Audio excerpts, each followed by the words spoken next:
You would find this more interesting than I would. I had to read a book on intertextuality. Oh, wow. And it's like half of it's in Hebrew, and they want you to write a book report on it. Intertextuality. Yes. So like different. Not to be confused with extra textuality. I don't know. It was about the relationship between the Exodus and the Deuteronomy passage of the golden calf. But where it gets to the part of the meat of the book, it's in Hebrew. They were comparing things in Hebrew. And so my question for the PhD office at Southeastern, I guess, is this. How was I from Dallas from South Georgia, who doesn't read a lick of Hebrew, supposed to write a book review on this? So my guess would be, is that similar to what you would, like in the New Testament Gospels, where you have the different manuscripts and you're trying to figure out how they relate to one another? The Q and all that. So here's what this guy argued, and I actually think some listeners might find this interesting. So this doubtful. You don't find this interesting, do you? There was a this guy's argument was that the way authors write in one place one way and in one place another is because of the overall structure of the Pentateuch, of the Old Testament. So what he was analyzing was how does, in this case, Moses, I mean, he never come out and said Moses, but how in this case Moses' decision to write one way in Exodus and one way in Deuteronomy was related and different based on the structure of the story. But you like meta-narrative stuff, so that's essentially what it was about. It was about the meta-narrative. And you have to do a paper on this. Just a book. Did you say I like meta-narrative? You talk about the grand redemptive narrative of. I like biblical theology is what you meant. But this is in a way what that was about. I like biblical theology. Okay, but that's in a way what this is about. Okay, I do like that. Well, this is clearly going to be a different episode of the Charge On podcast. Welcome into the Charge On podcast. It's so with different. Dallas Wilson. No, with Pastor Wayne as always. But with someone new today, which is why we're talking about such smart things. Intertextuality. Yeah. Everybody knows that Ashley Moore's favorite topic is intertextuality. That's right. You go to bed at night reading it. Yeah. Ashley Moore, glad to have you on. Yeah, glad to be here, man. Tell everybody which campus you're at. And, hey, tell everybody a little bit about how long you've been at First Baptist. You've been here a while. A while. So I'm at Malden, Upstate Church Malden. So been there, September will be 5 years, man. We'll celebrate 5. That actually is crazy. Yeah. Pretty crazy. Yeah, so. Campus number 4. Campus number 4. Yep. Yeah, launched at the same time as Anderson. Yep. So that was pretty cool. I've been here, though, 20 years. So August will be 20 years. Yeah. I'll finish 20 years. 20 years, bro. So that's 06 crazy. is when we came. August Man, that's 06. awesome. Yeah, so, and then, Wayne and I have had this conversation before, but so many different roles over those years, just kind of moving in and out of them. And it's been, when people ask me about my experience here, man, I always go to how significant it was for my family to be here. Yeah. Like for me, when I think of it, I'm thinking, man, my kids were able to be raised here. And none of us claim to be a perfect church, and there's not one, but a healthy church. Yeah. And my kids are able to experience that. That's the biggest blessing. Yeah. Shout out Carter, Caroline. Yeah, yeah. And their mama who did all the work. Yeah. Talk about that for just a second, though. Yeah. 20 years, and you've never had to go through or your family experience a church split. No, we never have. That's pretty crazy cool. That is. Because a lot of pastors and families can't really say You're right. It's been, there's trauma, for a lot of families going through that. For us, Caroline was 5 and Carter was 2 when we moved here from Louisville, and even that was a great experience. The Southern Baptist Theological Seminary. The Southern Baptist Theological Seminary, moved here from there, and they grew up here. So it's been a blessing. Yeah. So it's been great. It not only never experiencing church strife, but a lot of people don't make 20 years at a church staff. Yeah. Longevity. Yeah. Hey, I always joke, and he probably is never going to listen to this podcast, so it doesn't matter. So me and Ashley were taking H.B. Charles to lunch one day. I bet he listens. The H.B. Charles. And obviously one of the best preachers. One of the most talkative human beings on the planet. He is not talkative. Holy cow. He just won't stop. So, if H.B. listens, I'm just telling you. He is Come on, man. But he is not a super talkative guy.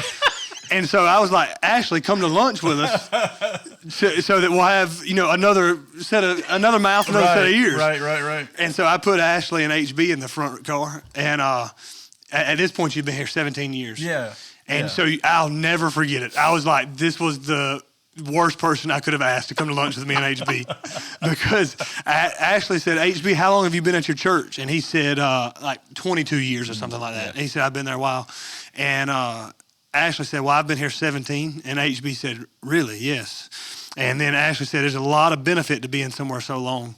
Or no, HB said, there's a lot of benefit to being somewhere so long. And Ashley said, indeed. Yep.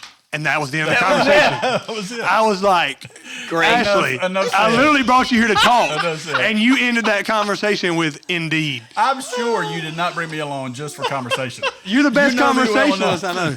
Well, if you ever have heard H.B. Charles preach, he says enough in a message. Oh, my gosh, that it's great. he's like, Yeah. you can tell he's inwardly and spiritually preparing to Yeah. unload, right? Yeah. That's probably why. He really is.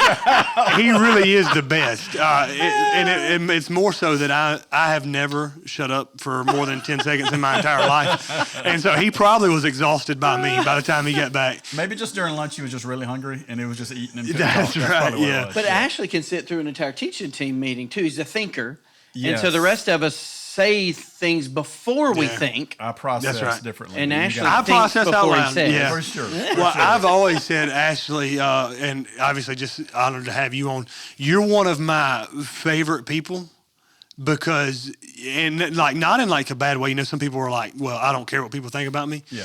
You're good. Like if I walked up to you tomorrow and was like, "Ashley, I'm not sure I like you anymore," you'd be like, "Okay." All right. And you would lose no sleep over it that night. You would be like, all right, man, well, Dallas used to like me. He doesn't anymore. It would And probably it's all right. worry me for a little bit, but I would get over it. Yeah, Carrie would talk you down. It'd be great. He's unaffected. He's even keeled. Yeah. Yeah, that's true. Steady. That's right, even steady. killed That is a is- true- Yeah, that is yeah. true. Hey, It's and I always do been the think case. he Always may been be the person with the highest amount of education we've ever had on the podcast. He is a PhD. Yeah. Because I am a lowly D-Ed man. Stop Yeah. I mean, there is. Stop it. And you're a D-man. Yeah. You don't even have the ed part. Yeah. So- Doctors sorry, all but around you- the table. Doctors all around. Doctors there all you around. go, man. But you are actually a D-man going for That's your right. PhD. That's right. Yeah, So but then you you will- will be. He'll be doctors. He will be too. You'll have two. that would. We'll get you the coffee cup that only one other pastor I know has. There's a lot of time between now and me being double doctor, so I could definitely drop out. But the reason I do mention that, Ashley, we just obviously joking, and Yeah. we can all have a good time about our education and or wherever we're at. But man, we just want to say congratulations Yeah, man. to you. Yeah, well, thank just you, man. defended your dissertation Yeah. at the PhD level. Yeah. Congrats, man. How's that Well, I feel? appreciate it. It feels great. It was, the whole process has been there's always something else to do. And you guys have done DMin, you've done doctorate work, when you're in it, there's a finish line, but there's always until you get to the point where you're finished with that part of it. When you go to sleep at night, you're thinking about it. This is the way I'm wired. I'm thinking about as soon as I get up, I'm thinking about it. It's just always there. Yeah. And to get to the point where I get to defend it with a committee, and then they look at me, that whole process is crazy too, because that's set up where it's all Zoom. And so my committee plus like 3 other professors, and they can ask you whatever they want to. Okay. And your whole, it's 150 pages. They can do anything. And so I'm like sweating bullets, And so to get through with that, they ask you to leave the room. Yeah, so they can talk virtually. about you behind your back. So then they You go had to put talk. your camera on mute. Is that what you did? I turned my camera off and then put me on mute until they came back. But That then they would've been come brutal. back and they say, hey, which is what they did. They said after that, he said, Ashley, you passed. There are some revisions. Yeah. Which every guy that I've talked to who's gone through this, and I know several PhD guys who got their PhD, nobody has come back and they said, you're good all the way around. Just go walk. Yeah, no, but they don't just let it slide. Everybody comes back with some revisions. Yeah, for And sure. For me, I passed, so that was a huge milestone. So right now I'm working on revisions, and it'll take me a couple of months to get those done. And then the committee recommended graduation in July. Good and for you. then walk, so they don't have a commencement during summer. Walk in December. Yeah. And I got to say this for podcast world. I'll only say it one time today, and he will then forevermore be known as Doctor. Oh, please Big don't Daddy. do that. He just said it. You know- I'm not even going to repeat it. Did you think you were coming on this Oh, my podcast gosh, without me man. saying that? Can I exit now? Yeah, you I can. come back? You can, Dr. Big Daddy. Go ahead. Let me say this real quick, and I'll segue quickly. Ashley. Okay, thank Yeah. you very This much. this is really cool because the content of his dissertation Yeah. was our church Yeah. and I think 2 of the Campuses. campuses. Yeah, is that 2 right? campuses plus an outside church. So Oh. there were 3 total mergers. And that's pretty That I cool. looked at. So it's Yeah. talking about mergers and Yeah. kind of the development of that, Yeah. which I think is really cool because a lot of what I feel like is the solution to a lot of churches' dilemma across the country is Yeah. what you're your dissertation was Yeah, about. yeah. So pastors listen to this, Yeah. hit Ashley up about that, because I think that could be some things that could help. Yeah, I think with the merger process, man, walking through it myself, seeing so up close, I mean, you were involved directly, primarily with two of those, Dallas as well, and then looking at one outside the organization, which helps with what they call researcher bias, positionality.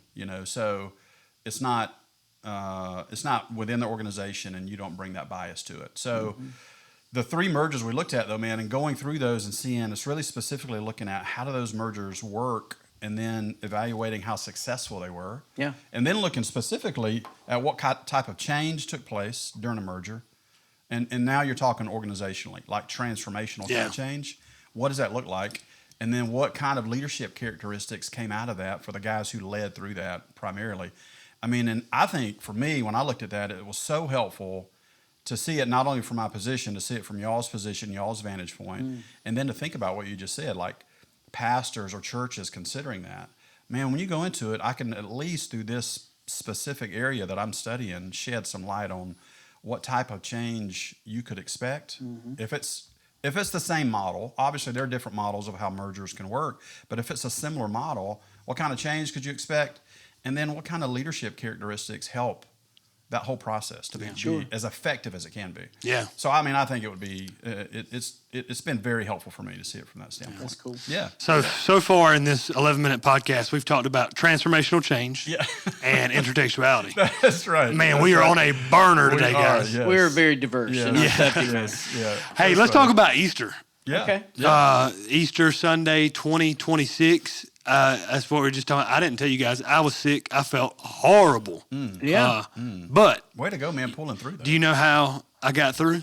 How? Because there was rocking at Upstate Church Haywood, and I like looking at. You just pushed. I just was a man, and I said, There's probably I said no scenario where you would have called out. I said to myself, "Self, you're a man." And You're doing that. Yeah. Show up. Yeah. Anyway, man, dude, what a awesome Sunday. It's crazy, man. Yeah. You shared this, and I want to talk through a couple different aspects of Easter at Upstate Church, because Easter at Upstate Church spans 10 different locations and requires an enormous amount of intentionality, because we have roughly double the amount of people on a given Sunday. We're normally around 4,500, 5,000, a little more than 5,000 some Sundays. And then this Sunday, what was the number that we experienced? 9,038 exactly. 9,038 people. Yeah, and so, man, it just, we were texting about this on Saturday, actually. It requires a lot of intentionality to be able to get 9,000 people in multiple spots, filled out. And so I was just super proud of the team and how they worked. What did you guys take away from Easter as like the biggest wins? And what did God speak into your heart? Anything that you wanted to celebrate with the listeners? I think this will surprise maybe externally a lot of people. I don't know how many people internally it'll surprise, because I think they know we celebrate everybody. I don't think it'll, but I mean, we had a lot of firsts. Yep. Greenville campus, it was their first Easter, so that was pretty cool. They had, I can't remember exactly how many. It went 300. It was 297. 297. My question is, you can't find 3 people for the count. I know, right? Come on, man. man. Go get some people off the Unbelievable. street. But Greenville campus, first Easter, that's pretty cool. We had Lawrence. I don't know what day this will come out, so should we not say some exciting You know news? what? You know Should we what? go and Let's say just let it? him We're breaking say it right Say now. it, bro. If Say it. somebody is seeing this early before it. Sunday, Which they Lawrence, definitely will. There's got to be a perk to listening to the Oh, this is podcast. an advantage Yeah. of seeing the podcast, man. So Lawrence learned on Sunday morning, Easter Sunday, that they became a campus officially. Yep. That's so great. So Lawrence campus became Upstate Church Lawrence on Easter Sunday. It's the first. Crazy. Trace, it was his first Easter being the gathering pastor At down. Union? Anyway, there was a lot of firsts. They had in Union. How many in Union? It was the highest attendance in Union, 70 something. I think we had over 70 in Union. All I'm saying is, I think sometimes people hear 9,000, Right. and they think, oh yeah, it's just 9,000. Yeah. Right. I'm sitting there. We're pumped on like the thread. That's Right. We're celebrating 70 in Yeah. Union as Yeah. much as we're celebrating 4,000 somewhere. You know what I'm saying? Yeah. I think that would surprise people. Yeah, I think one thing that's cool about our church is we celebrate numbers because we celebrate God moving in people's life. And so I just, just even thinking through, started saying this, people were like, man, it's so big. Well, who do you want to uninvite? People are coming to know the Lord, and it's our obligation on the back end as a church to make sure those who we reach, we disciple. Yep. But it's turnaround. To me too, it's all about everything your dissertation was about. It's about turnaround churches. So I can't help but get super excited about Lawrence. Yeah. To know that 3 years ago they had 21. Yeah, that's right. You're looking at those campuses, man, and knew what they were 5 years ago, 3 years ago. I mean, now they're doing 2 services. I mean, they had 3 services on Easter. Yeah. Pushing 300. Yeah. I just think that's like crazy cool. Yeah. And so I do get sometimes maybe a little overexcited, and maybe I know for some people it's like maybe it comes across like a little bit maybe more like that they may think that we think numbers. It's not about numbers. Yeah. It's about celebrating what God's doing. Because God's doing some crazy cool stuff that is unexplainable. It is. Yeah. And it's not about what we're doing. I mean, only the people inside can know it's not about what we're doing. Yeah. That's right. Yeah, that's very true. It's him doing it. This is one of the things that I think people would be surprised about how we even have to practice what we preach sometimes. Like we say that it's about one more. And so that means that sometimes different people have to lose so that the mission can go forward. And we hadn't talked about this on the podcast, but we'll just like invite people into how like you privately, even have to teach your staff members that sometimes. So like this Easter at Haywood was less than last Easter at Haywood. Yeah. But it's because 297 of our closest friends were over in Greenville. Yeah. And so it was just a fun moment for me on Sunday afternoon to know, hey, we're going to have less people than we had last Easter. Yeah. Yeah. And I actually need to, I should be excited that Celebrate number's less. Yeah, for sure. And so I was crying to him one day about, just wanting to make sure we're reaching people at Haywood. Yeah. And he was like, bro, stop crying. Just My think about gosh. it this way, right? Yeah. Perspective. What about you, Easter? Yeah, man, Easter, there were a couple of things I wrote down here when we started talking about it. There were 2 things that stand out. I mean, the whole day was great. I think 278. 273, 278. I'm gonna go with 8. That's a huge day. That's a huge day for us. Getting close to 300. No places. That's 2 full services. That's 2 full services, and 2 things stood out to me among many that morning. One was there's a couple there. I'm not gonna say their names, but there was a couple there who just had a baby Thursday night.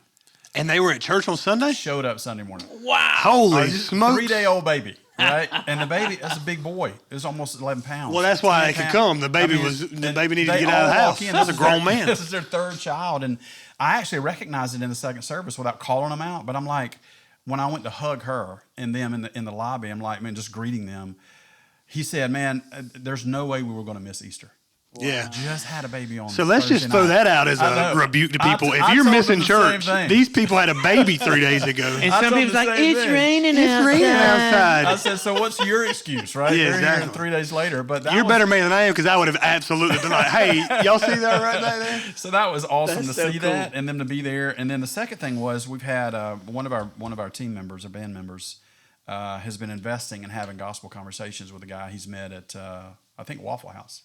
Okay. And so No he's been better place building for this gospel relationship. conversations That's than exactly Waffle House. right. Inviting them to come, and this guy came Sunday morning, and without going into too many details, he's been into every aspect of the world that you can think of. Wow. Trying to find, and he came in. We got a chance to talk to him afterwards, and the guy that invited him was there as well. But Kerry was there and some others, and he said, this is one of the things he said. This is the first time that I've been in church since I was 8 years old. Wow. Tatted up everywhere, and we're like, well, Ben, next Sunday I hope you come back. He said, welcome. I think I'm gonna come back. That's Wow. awesome. So to hear that on an Easter Sunday too, for him to be there and experience that was just so cool. Yeah. It just stands out. So I think this is really cool. I didn't think about this until this morning, but I think I sent this to you, didn't I?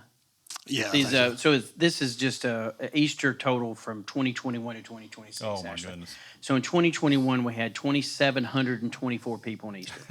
So that was the year Malden and Anderson was planted. You said that's 2021? In 2021, we had 3 campuses. And 2,700 people.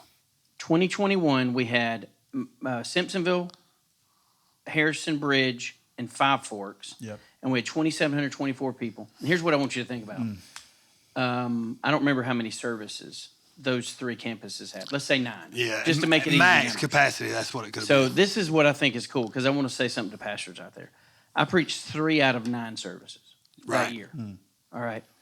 The way that God has multiplied our church, that 2,700 has now turned to 9,023. Right.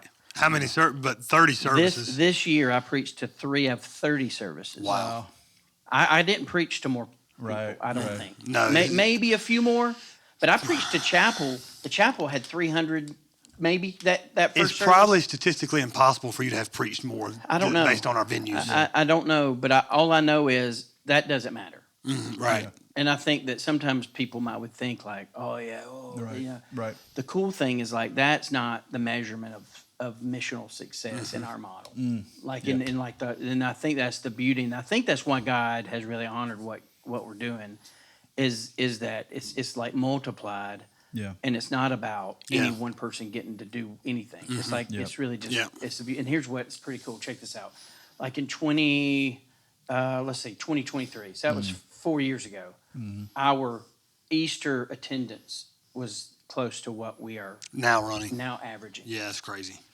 So that just kind of shows, if there's a pastor out there who's kind of like, man, I just don't, I don't know. Yeah.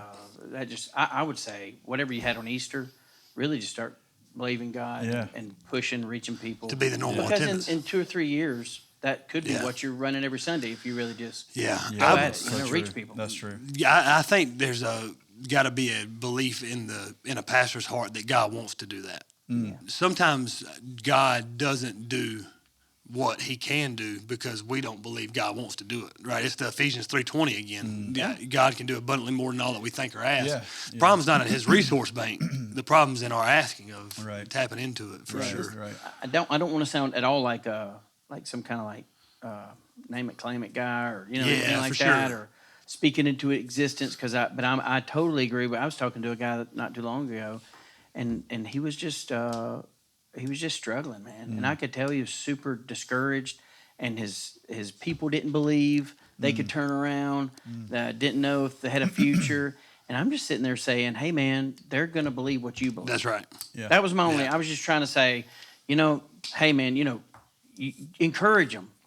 Have some, if you just stand up and do everything you can to just at least cast a vision to where, I believe in you. That we can, through the power of God, He's got to do it through us. It's not going to be us. Right.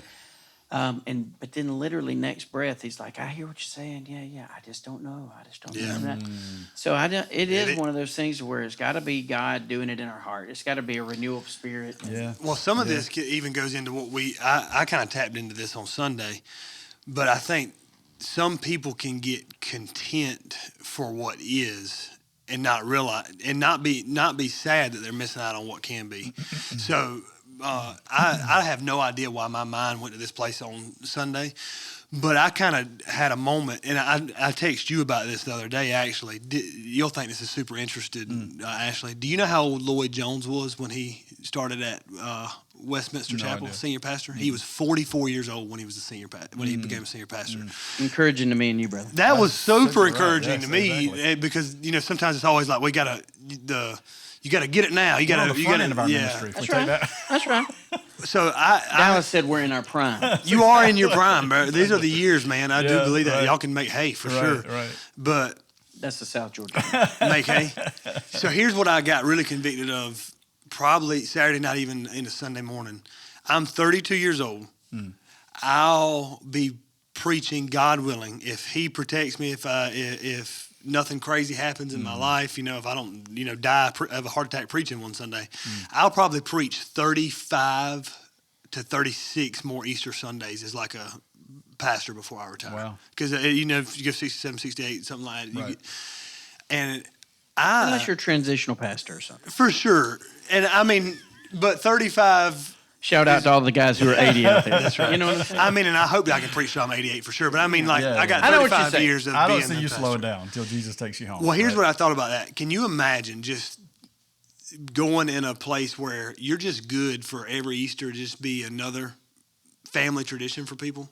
Another photo op, another annual obligation. Yes, we can count on Easter Sunday to be high attendance Sunday. The week before and the week after, nobody's here. Yeah. I got so convicted just because I want us to be a people who believe that every Sunday is an Easter Sunday. Yeah, the expectation, right? Yeah. And so, I had this thought process because I remembered a story from a Christmas Eve at Harrison Bridge a few years ago. This is probably 2023. If the person's listening, I'm sorry because I'm definitely putting on blast. 2022, 2023, something like that.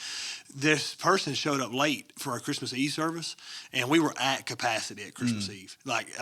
Children playing on the speakers. Yeah. It was nuts. And this person showed up 15 minutes late. I was already in the message. And so my wife actually goes up to him afterward and says, hey, can you wait to the next service? Because we're at capacity. 20 minutes, they'll be letting out new service. And what they said to my wife was comical. They said, hey, we actually don't care that we can't come to the service. If you could just give us a candle so that we could take our picture, we'll leave. So Jenna gave him a candle. I was like, Jenna, what are you thinking? Why'd you give him a candle? They came to a service? I don't know. I guess they did it for the gram. I'm not sure. Jenna gave them a candle. They took a picture, then left. They're gone. And so I was just processing through that. But there are a group of people who things like Christmas Eve and Easter, it's just a photo op, man. Yeah, for sure. And to answer your question, no, I can't imagine. That would sound horrible. And so I woke up on Easter Sunday, even sick, expecting God to do great things. Yeah. And so it was just an awesome opportunity for me to see and me to challenge the people at Haywood in particular that day to say, hey, man, this ain't a photo op. Yeah, and I think when people, when our people, and I feel like they have opportunities all throughout the year, not just Easter, but when they get a taste of that, maybe those you mentioned earlier, Wayne. It was great to think of it this way because I haven't. Maybe I should have put it in my dissertation this way. But to think of how those churches, just think about them if they were still. Some of them would have been closed by now that we've merged with. Yeah. Some of them, the doors would have been closed. But if they were to have them been able to kind of struggle on for another 3-4 years, where they would be right now versus where they are. Yeah. Right. Just the contrast in that. But when those campuses, our people begin to see and experience what God is doing tangibly, they see it definitely on Easter Sunday morning. I think they see it throughout the year, though, man. So many times that just generates. We've seen it.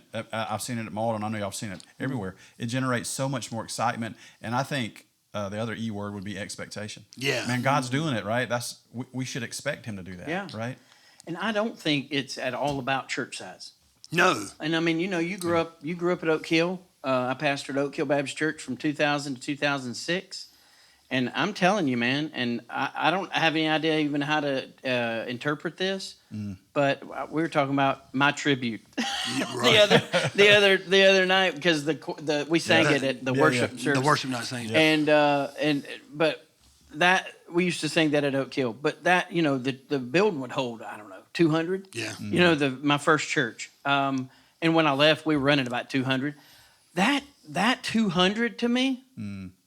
It was popping, bro. That's right. And on Easter Sunday, we were running. I mean, it was like putting chairs out the in windows, the pews, man. Chairs down the aisles. Right. When we had homecoming, we couldn't fit the food in the fellowship. Oh, I mean, gosh. so it's like wherever you are, whatever you're doing, those, man. Yeah. Believe it. It should be awesome. That's right. It should be, just abundant and healthy and happy and growing, enthusiastic, extraordinary. Yeah. It just shouldn't be dead. Yeah. If I was going to maintain and manage a ministry, I would go start a business. Berserk. Miserable. I would start That's a business. Miserable man. existence. Yeah. To have, so anyway, that's true. I just thought it was a good opportunity to talk through that.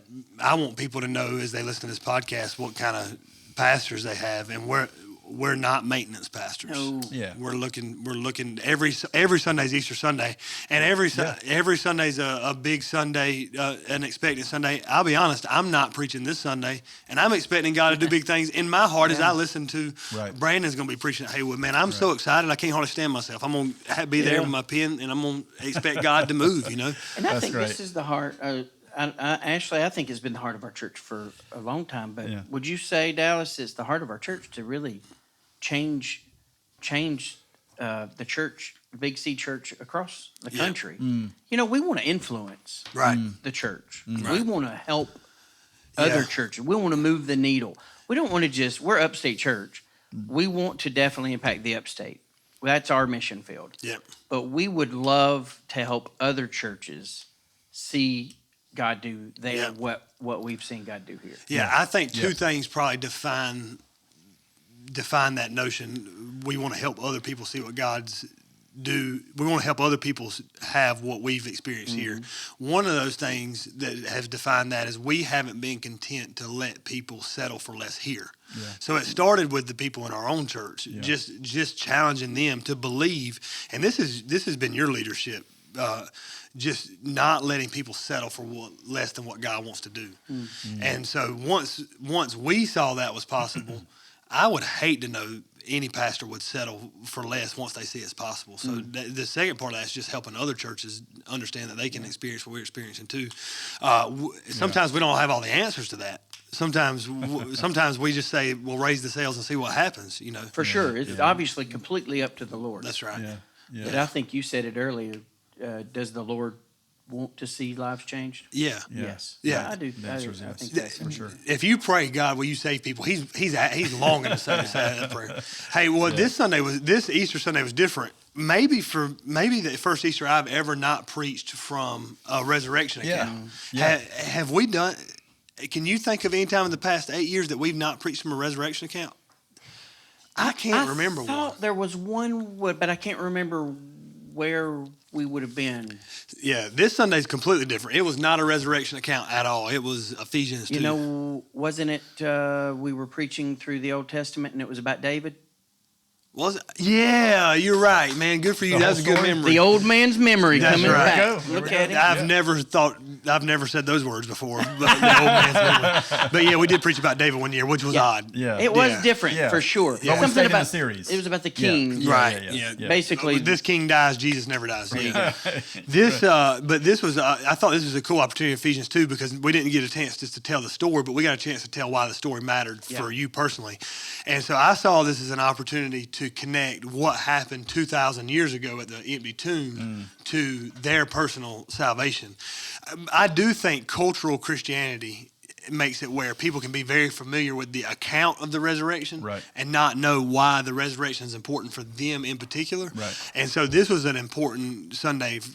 I just felt like from a pastoral standpoint to say, okay, you know the story. Yeah. Why does the story matter for you? Yeah. And ultimately the story matters for us, Paul says, because we needed resurrection just like Jesus did, right? Yeah. What did you guys like hammer on as the main thing in Ephesians 2 coming from a different perspective that was not the resurrection account? Well, I mean, I actually picked up and used as my framing, and as I was thinking through it, I actually used the resurrection because I think that's what Paul does. I think you go back to the end of chapter 1, that's how he ends, by talking about the resurrection and the power of the resurrection. So that's what we're coming out of. I used it for this. It's like if I could overlay the resurrection story and the truth of the resurrection on what Paul is teaching in 2:1-10, it fits. Yeah. Like there's no more tangible example of death to life to workmanship than I think what we see in the resurrection. So I actually used that in that way, thought through it that way, and let that frame kind of how I was doing all morning. Really focused in on, obviously, the middle one, I mean, more than any other, alive in Christ. Right. So that was really where I focused most of my attention, is that part. Yeah. How about you? I try to always, at Easter especially, on Resurrection Sunday, because you talked about how there are twice as many people. Right. Literally. Yeah. Twice as many people in the room. That means probably, I'm guessing, a third of them are lost. That'd be maybe my guess. Yeah. Probably conservative to say a third. Yeah, maybe half. But I think half of you sinners who were there were lost. So I opened with a kind of a segue into an idea that basically only good people go to heaven. Okay. And there are no good people. Those were the two simple. Okay. The two most terrible truths in humanity. Right. That was a super depressing way to start. Good job. It was, and so but it's something that every Joe Schmo could totally get, and it not a shocking, but it was at least a okay. And I wanted the guy who didn't come to church every week to listen. So I kind of tried to pull him in with, hey, I know you think that every Christian thinks he's a good person, you're a bad person. Right. But here's what I'm telling you. Only good people go to heaven, Yeah. and there are no good people. Yeah. And Right. I talked about, I referred to Revelation, talked about how nothing detestable can, or decay can enter into heaven, and then referred to Romans 3:10 about none righteous. Yeah. Just basically, it segued into the text about our being dead men. I walked through it from that perspective, and then came about it through the resurrection and Christ being the answer to our problem. Yeah. So I took it from started with depression. And then you try to pick it up. But then I said the beautiful answer to our problem is that Christ is the one who can bring dead men back to life. Yeah. Absolutely. Think through this with me. Ephesians 2:1 starts talking about how people are dead in sin. Right. So it's just super positive stuff there from Paul. Right. Y'all remember the pastor, who was it in New York, the power of positive thinking, right? Like who basically started the prosperity gospel. Yeah. There was this pastor in New York who said, man, the power of positive thinking is all you need. Paul's like, I'll give you some positive thinking. Right. You're dead. And you're like, you mean I'm not great? No, you're dead. You're a bad person. Yeah. And I spent some time thinking about this past week, the reality that half of the people who come on Easter don't come consistently. That's just true. By looking at statistics, there are a lot of people who come to church on Easter who don't come consistently. And I just was praying through, Lord, why don't people come consistently? And the more I studied Ephesians 2:1-3, the more I felt like I kind of got an answer. If you don't come to grips with what the Bible's saying, like if you don't actually mentally get your mind around the Bible's teaching of people aren't bad, they're dead. Right. People aren't mistakers, they're sinners, they're dead. Yeah. Coming to church is a lot like going to the dentist. Like you kind of do it because you realize that's something you need to do. But every time you go, people tell you that you're a spiritually dead person going to hell. Yeah. That's a super offensive reality, and I think we get blinded to it because we're so infested with cultural Christianity that we lose some of the shock value. I think Paul writing this thing would have been like, no, you're a bad person. You're dead. I used golf. I said you're not almost good enough. Right. You're not. It's not like you're just missing the tour. We think of it like golf, like par's the goal. Right.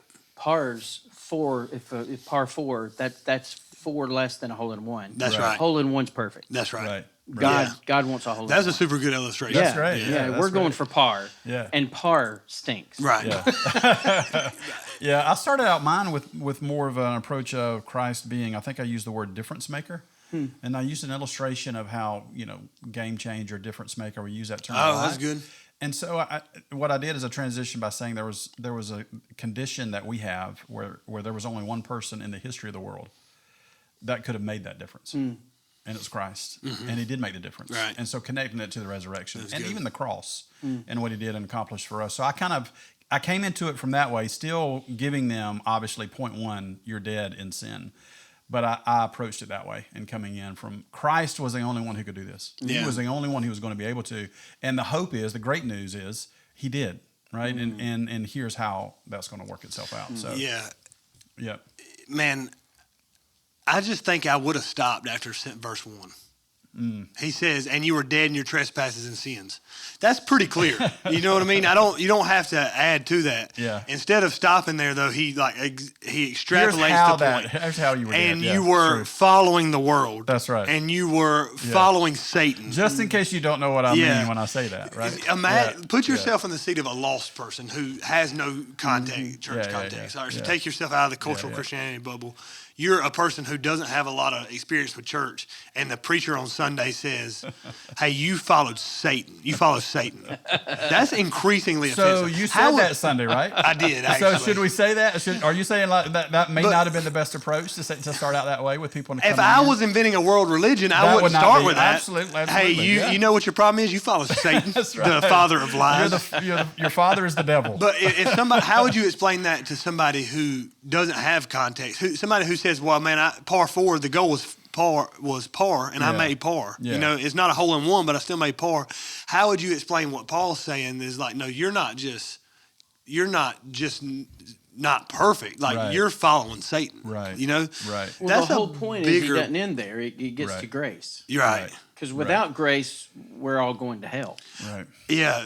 Which, okay, literally, not figuratively. But don't go to grace yet. Like, well, we have to eventually. That's what I'm saying. So without grace, yes, I wouldn't be a Christian. right. Because it would be a terrible message. Sure. Yes. True. Okay. If it ended there. Yeah, right? because Without the nobody grace. can hit a hole in one every time. That's true. That's true. And if you said hit a hole in one every time or you're going to hell, right. I would have to say I'm not following this religion. Yeah. Because I can't do that. Right. But isn't there a point of it, though, that what Paul's doing is just validating reality? Like, whether you get the grace or not, what he's saying is, grace or not, you are this bad, you know? Yeah. I think that's the hard part for me to settle, because I'm like you, I don't feel that bad. You know, I was texting with Jenna about our kids this morning. I don't beat my kids, you know. No, but then I'm not Do you a get great. what Paul says, though, a wretched man that I am? I mean, do you get what Paul says when he says the things I don't want to do, I do. The things I won't want to do, I don't Right, do? yeah. I totally get that. That's right. And so he's playing into that so hard. I mean, I totally get that. Yeah. So I wonder if there's a part where he means. I wonder if there's a part where he means for people to identify with this, even if it's offensive. Like, you know that's true of yourself. Let me just ask That's you great. this. I mean, I won't even name the names, even though I can name 2 or 3 that we Name them. Let's go. I don't I'm want just to kidding. because some of them it would offend other people we love them. Yeah. But they're men we've respected who've fallen. Mm-hmm. I mean, like drastic moral failures. For sure. Glad you we didn't would name have them. never ever thought They could do that. and some of them quite, in my opinion, arrogant in their loftiness of looking down on other people, perhaps in their view of maybe a little legalistic slant in some ways, and so all that to say that even makes me ever the more aware of how I have to be aware Yeah. that the more I think I'm not vulnerable. Yeah. The more vulnerable I am. The more you think you're not dead, the more dead you actually are. Yeah, maybe that's what Jesus, I think it was. I think that's at least one reason why Jesus would rail so much against not only religious elites, those who thought, hey, if we just follow every law, we're better than. Mm-hmm. So he always went against those, but also even spoke against, the rich and how difficult it is.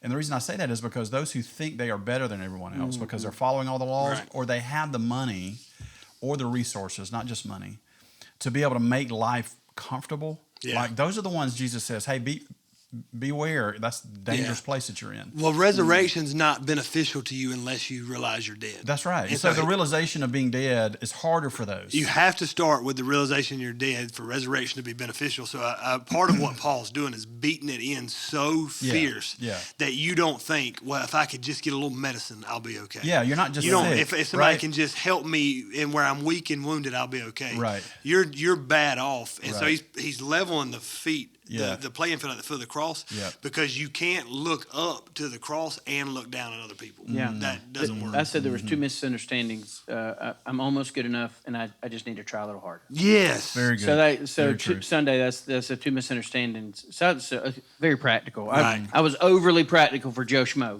Yeah. But that is what was. So I think our culture's thinks the Christian message is try harder. Right. But that's really not. That's not the Christian message. Try harder and Jesus grades on a curve. Right. Something like that. Yeah. Which is totally not the gospel. Yeah. But you're right. It's anti-gospel, Grace does come sure. because he says you were dead in your trespasses and sin. You followed Satan.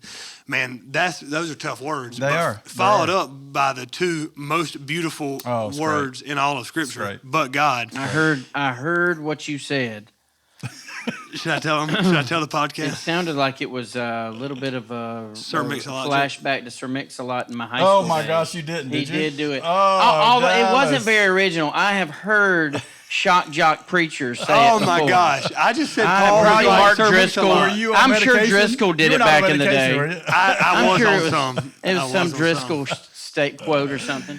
Paul's a fan of But Sir God. Mix-a-Lot. Yeah, Oh Sir my Mix-a-Lot. gosh, Yeah. that's terrible. He did it. It's He did awful. it. Did you do it in all three services? No. What did Just one? what did Jenna Two or say? three. is my Two or question. three. Did Jenna- Jenna liked it so much is why I did it again in the third one. But Jenna thinks stuff like that's hilarious. So That's she's funny. not the best guide. That's And the funny. third service, somebody did cover their face when I said it, so I was like, my bad, guy. That's great. I But have no clue what you're talking Do you not know? It's No. because you're young, Yeah, Jonathan. for my Oh my generation. gosh. Sir Mix-a-Lot. Dallas has it, I'm sure, on his favorites. it said, He and I probably quote, played I like big butts, and I cannot lie. Okay. That I was Sir Mix-a-Lot. said Paul liked big butts, it. but Oh God. my gosh. Yes. It was Because- clearly talking about literature, wah. guys. Literature.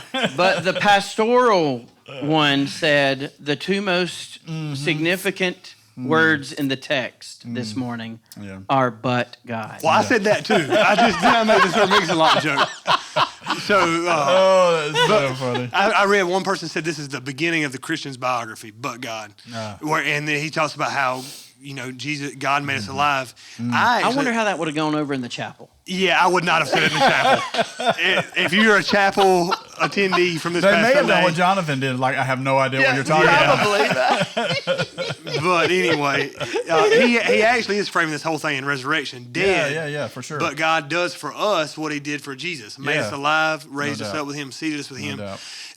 I think once you had the eyes to see this, you probably won't be able to unsee it. But do you realize verses 4, 5, and 6 are a spiritual reenactment of a physical reality? So the physical reality is that God raised Jesus from the dead, and he raised him up to the heavenly places and seated him at his right hand in the heavenly places. Right. Paul says when you were saved, what God did for you was raise you from the dead, Yep.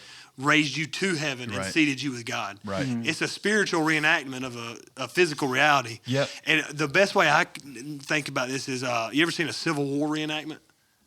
On TV. You know what? In Millen, Georgia, one time All right. Are you at about the to say you Daily. went to one? No, At the for Daily sure. property, I had a Civil War. ironically. Hey, let's Shout out to the Daily. think about Dean Daly. I know I exactly think of Sweet Home Alabama when I think Let's- of that, right? That's hey, what I think of. It's the same exact thing. Let's think about a There's Civil one War in reenactment. Sweet Home Yeah. Alabama, the movie. Absolutely, man. Yeah. Here's Reese Witherspoon. That's right. Here's That's what you right. need to think about a Civil War reenactment, okay? There's some middle-aged white guy in South Carolina right now who likes Civil War reenactments. I need some pictures of you doing And this. in his garage, there's an 80 millimeter cannon. And like, you just go over to this guy's house and you're like, hey, Jim, what is that? Yeah. He's like, that's my cannon. Yeah. Like, what is that for? He's like, for my Civil War reenactments. I just can't. Civil War reenactments mean there are people who have legitimate cannons somewhere in their Yeah, garage. sure. And But- they reenact it and literally lay on the ground and act like they're deceased. Which that part doesn't sound bad. If you get shot early in the morning, you just lay there all day. That sounds awesome, actually. But Not to me. Not really. yeah, but It sounds to me like, what was the 95 degrees intertextuality? Let's talk about that some more. But these Civil War reenactments, they just reenact the battle exactly how it happened. Yeah. I think what Paul is saying is every time someone's saved, God's reenacting the What resurrection happened with Jesus? exactly Yeah, like it happened. What a great example. Man, that's good. ultimate I was example. like, that's Like crazy. the ultimate example. Yeah. Yeah. And so why does the resurrection that happened 2,000 years ago matter for you sitting in the pew on Sunday morning? Well, it's because if you were saved, what God did for Jesus He did for 2,000 you years ago, spiritually. he did the same thing for you. Absolutely. Which is an even greater, I heard you talking with somebody about baptism before we started this, is a greater explanation for the importance of believers' baptism. It is a spiritual and reenactment. should I say biblical baptism by immersion? Because really the word is submerged. But it's because Yeah. it's a picture. It literally is a picture of the death, burial, and resurrection of Jesus. So Yeah, Absolutely. that's good. throw that in there. So if you need to be baptized, Yeah. let us know. Yeah, I think that framework, man, works all the way through that, like I mentioned earlier, and it's such a great picture of what happened. I mentioned, actually, I think I mentioned it's a miracle. We need to think of it as a miracle. Anytime someone is made alive in Christ, if we consider the resurrection of Jesus a miracle, which we do, right? It's the same thing with somebody spiritually. It's a miracle in their own life. Very And seriously the same thing. I love how Paul sets up. There's this huge contrast, and he does it in the passage we're doing this coming Sunday, where he has a transition point. You know, I called it, I think in my notes I was studying today for Sunday, called it a switch station, like a train. Yeah. You know how the It track changes- switch, it changes and they tracks. go in completely different directions from that point forward. Like, that's exactly what he did here. He starts out with, you were dead, but God. Yeah. Like, what a huge contrast. And that's a literary device. Paul does that often, and he definitely does it in Ephesians quite a bit. And I love that. How cool was it to end with Ephesians 2:10, made for good works, Right. and then we sang made for Man, more. I love that. I thought that was pretty awesome. So We didn't great. in traditional, but we did in all the others. Yeah. It's so great. Just in case, because I know Somebody's like, we didn't sing made for because our more. traditional folks are very faithful to watch the podcast. Yeah, So for they sure. wouldn't know what They've you're talking definitely about. watched the podcast more. But there's Great a song, song. if you get on YouTube, since you're on the YouTube, you got to add the article the for some of our. But if you're on the YouTube, go ahead and type in "Made for More." Made for More. Who sings it? I have no Josh idea. Josh Baldwin. Okay. Yes. Look at you, Ashley, Yeah, I with the love that music song. knowledge. You can watch the video and hear the song. It's a pretty awesome song. Yeah. And it really does say the Yeah. heart of workmanship. Yeah, I Yeah, thought that was really cool exactly. to leave. We're saved by God's grace for God's glory. So you're made for these good works, Right. which we talked Yeah. about this last week on the podcast. We are not made just simply to be disinfected, but to be deployed into the world. That's true. And when that happens, you're made for more than what you settle for. I a loved lot of how we time. ended with that, man. And I actually ended with a story. You guys will recognize this name, David Ring. Yes. You remember that? No. I do evangelist? remember So David it's cerebral palsy. Oh, The guy really? who was called in to preach. There was a book written by him. Y'all, this is the reason I use this. The book, it was an autobiography and a biography. And this guy's in his 70s now.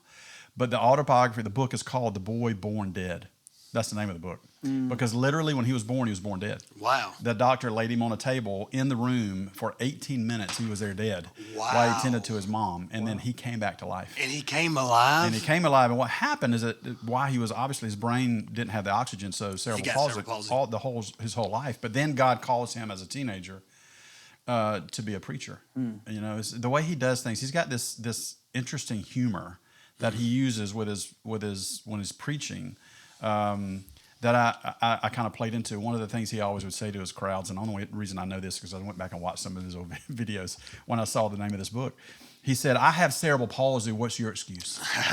and he's up there preaching the gospel, man, and he's just doing it over and over, and he's still doing it at 70-something years Wow. old. Married, 4 beautiful kids. I mean, it's just amazing. But I use that title of that book, The Boy Born Dead, to just kind of close out that was time, good. you know. So, but I love how that whole morning ended. Yeah. You know, with that last point, made 4, and then that song, it just went so well. Yeah. Yeah.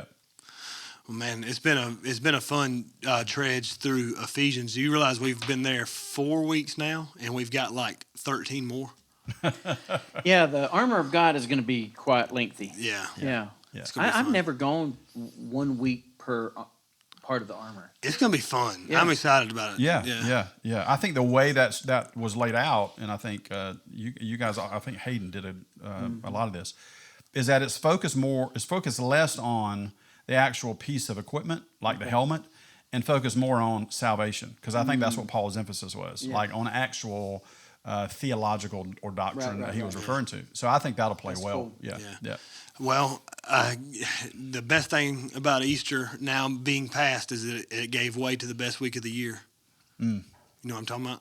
It's Masters Week. Masters Week. I knew you were heading not there. for me. Masters Man, Week. this is the Yeah. best week I'm of the year. sorry. Yeah. You got to pick? You gonna pick anybody? No, I don't have anybody. You know, I grew up there. And You never grew up in went. Augusta. Yeah. Never went. I can Never tell you went. one name won't come up. No, that's true. Tiger Woods will not be there. That's very Man, true. too soon, bro. He You're won't not make it. taking shade at Tiger. He won't make it. Yeah. Bless him. No, it'll be a good Masters week. A lot of stuff we could talk about this week. We with the president and a lot of stuff happening in Iran. That may be too soon. We'll just tease that, and maybe we'll talk about it next week. Simply because Ashley has to leave at 2:45 to go to another meeting, and guess Blame what it on time it me. is? That's true. 2:45. 2:45. They're already Missed out texting me. on- Like, yeah. where are you? So, also on maybe a last note, talk about Artemis. You guys have been following that, right? Bro, we went Isn't to that the so dark great? side of the moon. Isn't that so great? Of What? course, You didn't know this? the Artemis spaceship that went up. So was NASA coming back sent people Friday. to the dark side of the moon. You So know, I don't know what you're talking about. yeah, it's the furthest human beings have ever traveled Some of the away from Earth. pictures, man, are amazing. So it's got the dark side of the moon here. And the They're light here, side. dark side of the moon, and the Earth is on the other side of it. Hey, did you see the meme that said when we finally got to the dark side of the moon and we realized what was there, and it was a Dollar General? Bro, I was That is like, so that's true. funny. Of course, I have a is 21-year-old at home that thinks all that's green screen. None of that's Yeah. real. I'm like, come on, man. That was my pawpaw. Yeah, that we didn't go. My pawpaw thought we never went. Never went. Yeah. It's one of the reasons why I'm really glad they are going. Yeah. So that we can. I Dispel hope we can all put that. to death the Oh, conspiracy please. theory that we never went to the moon. Yes. Which there are certain people on my team who believe this, so they were named Maybe this unnamed. did it then. The Artemis trip did it then. Yeah. It's real. They're gonna be like, "Why didn't we land?" Here we go. Hey, well, guys, good Ashley having you Loved on. it. Thank you guys for the invitation. Pastor Wayne, Dr. Moore to you. he's doctor, You but can not always Dr. Moore. Don't say the other. Just Ashley. How about that? That's right? good. But Pastor Wayne, looking forward to a great season coming up here in the next couple of weeks. We're going to be putting some frontline stuff before the church. It's going to be a really important season with that. Got a big day coming up where you're going to be simulcasting to all the campuses. You're going to be Vision Day. It's going to be great. Right. Anything you wanna put before the listeners that they need to know before we go? I don't think so, man. All Just right. honestly excited about. I'm kind of glad to get. I hate to say get past Easter, Yeah. but building up to Resurrection Sunday is kind of all consuming. Yeah. I feel like we get to exhale. It's a little chance to take a breath Yeah, for sure. I'm And excited to get through this. April, May. and we just want to talk for just a second before we go. How do you balance the appreciation that Sunday was the highest attendance we've ever had in the history of our church, but not being complacent with what God wants to do next? Yeah. Wow. So I don't balance it well sometimes. Yeah. Explain. Help people understand that. Yeah, How do you probably, think through that? you guys probably know it better than most people. So complacency is probably not in my DNA. I don't know that I can. I don't know that I could be like. Yeah. Neutral. Your transmission actually only has fifth gear. I don't have a neutral gear. Overdrive. Yeah. Right. What I have to do is pull back into being not satisfied in a complacent way. Yeah. Satisfied in a good way. In a gratified spiritual way. way. Yeah. I'm thankful and Yeah. satisfied with what the Yeah. Lord is doing. Yeah.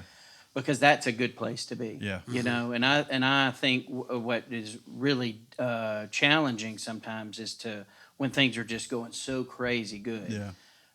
Is to really have expectations and set expectations so high that then you almost lose Appreciation. the appreciation for what God does, even if it's crazy good. Yeah. True. And so then you can, in a weird kind of way, in the midst of that season of I don't know how to explain it. I've been saying we've been rearing back. That's right. For like 12 months.